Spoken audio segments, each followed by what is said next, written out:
ਕਹਿੰਦੇ ਨੇ ਕਿ ਜਿਹਨੇ ਲਾਹੌਰ ਨਹੀਂ ਵੇਖਿਆ ਉਹ ਜੰਮਿਆ ਨਹੀਂ। ਮੈਂ ਕਹਿੰਦਾ ਕਿ ਜਿਹਨੇ ਰਿਆਜ਼ ਪਾਰਕਿੰਗ ਨਹੀਂ ਦੇਖੀ ਸਾਊਦੀ ਅਰਬ ਡਿਮਾਂਡਾਂ ਤੇ ਬਾਹਰ ਭੈਣ ਚੋ ਦਾਊ ਲਾ ਕੇ ਜਾਂਦੇ ਨੇ, ਆਉਂ ਕੰਧਾਂ ਰੰਗ ਛੱਡਦੇ ਨੇ ਕਿ ਸਾਰਾ ਕੰਮ ਇਸੇ ਮਹੱਲੇ ਦੇ ਵਿੱਚ ਇਸੇ ਗਲੀ ਦੇ ਵਿੱਚ ਹੈ। ਤੇ ਤੁਸੀਂ ਦੇਖੋ ਸਭ ਤੋਂ ਜ਼ਿਆਦਾ ਬੰਦੇ ਵੀ ਇਸੇ ਗਲੀ ਦੇ ਵਿੱਚ ਦਲੀਲ ਹੁੰਦੇ ਪਏ ਨੇ।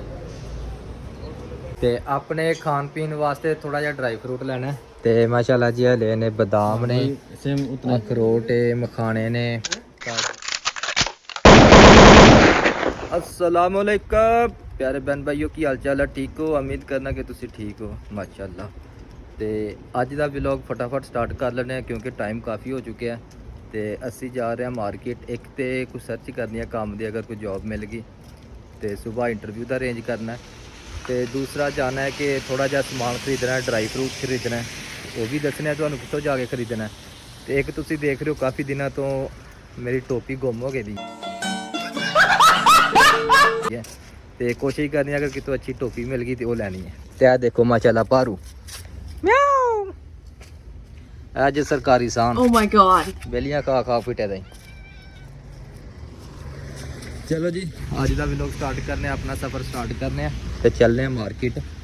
ते मार्केट दे विच जाके कोई थोड़ी जी शॉपिंग करने, काम दे मामलात देखने, मार्केट के हालात देखने कैसे चल रहे हैं अजकल, कम्मा शम्मा की की सूरत हाल है। मार्केट दे विच पहुंच गया तो हनेरा काफ़ी होने लग पाया, टाइम काफ़ी हो चुका है। तो इस तरह करना है कि हूँ ऐनक लवा के तो पा लें जेब दे विच, क्योंकि बाहर तुसीं देख सकते हो बिल्कुल सूरज गरूब होने ते है। तो यह देखो जी की हो रहा इत्थे चौधरी साहब, दिन होवे रात होवे जिहड़ा भी टाइम होए, जबेल शहर की हर गली दे विच जदों भी जाओगे इस तरह वर्करां दा रश मिलेगा तुहानूं, हर साइड ते वर्कर ही वर्कर मिलणगे। जबेल का नंबर 1 सप्लायर है पेट्रोपैन वाला। पेट्रोपैन के दफ्तर है सब तो पहले तो इहदा असीं ग्रुप ज्वाइन करने, ऐदा ग्रुप है, ग्रुप ज्वाइन करने उस तो बाद चलने को डिमांड का पता करने जी। लाला जी पता किया है तो डिमांड इहदे कोल है नहीं कोई भी, उन्हें आख्या जी ग्रुप ज्वाइन करो तो ग्रुप के विच डिमांड मिलेगी। डिमांडा तो बाहर भैन चो दाऊं ला के जाते हैं, आऊँ कंधा रंग छड्डदे ने कि सारा काम इसे महल्ले दे विच इसे गली दे विच है। तो तुसी देखो सब तो ज़्यादा बंदे भी इस गली दे विच दलील हुंदे पे ने। असी ड्राई फ्रूट वाली दुकान ते पहुंच चुके हैं माशाअल्लाह जी। देखो तुसी यह सारा ड्राई फ्रूट लगे दा। तो अपने खान पीन वास्ते थोड़ा जिहा ड्राई फ्रूट लेना तो माशाअल्लाह जी हले ने बदाम ने, अखरोट मखाने ने, काजू पिस्ता सारा लगा जिथे, अंजीर मगज लगे ने। तो ये देखें माशाल्लाह जी, ये ले लिया ओके।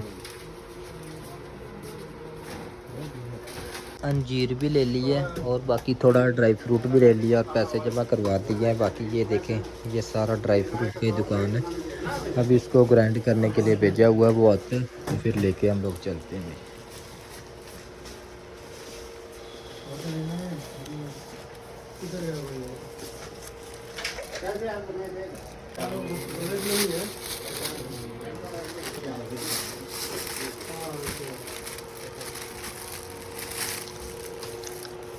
कहते हैं कि जिन्हें लाहौर नहीं देखा जम्मिया नहीं। मैं कहना कि जिन्हें रियाज पार्किंग नहीं देखी सऊदी अरब च वो भी नहीं जम्मिया, क्योंकि रियाज पार्किंग असल तो हम बन चुकी है बंगाली पार्किंग। इतने तो हर साइड से बंगाली नज़र आउंदे। ब्लॉग शुरू करने तो पहले तो दसिया सी कि एक तो ड्राई फ्रूट लेना है, दूसरा ये कि सप्लायरां के दफ्तरां दे विच जाना है।